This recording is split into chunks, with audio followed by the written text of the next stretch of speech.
kokį metodą naudojat, kada žinot, šiltinat ir dėsit klinkerį, negu kad struktūrinį tinka. Smeigių daugiau, armavimas dvigubas ar svoris visgi skiriasi? Taip, skiriasi, jo, ir stipriai. Tai pats klijavimas, tai polistrolo klijavimas nesiskiria nieko, skiriasi tik tai armavimas, kur klijuojasi klinkeris, tinklelis eina stipresnis ir mes iš tikrųjų kalam kiaurai per tinklelį smeigiuojam kas 40 cm kvadratais.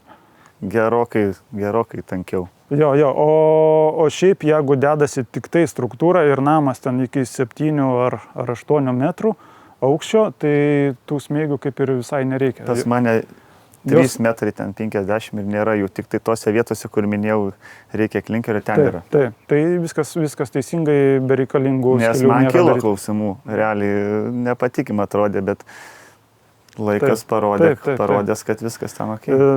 Kur vieno aukšto namukai mes nesmeigiuojame. Ir kiekviena smeigė uždėjus struktūrą pavasarį, dabar yra jau tų tobulesnių smeigių, kur su tabletė dedasi, bet kai anksčiau dėdavom... Matos. Taip, matosi.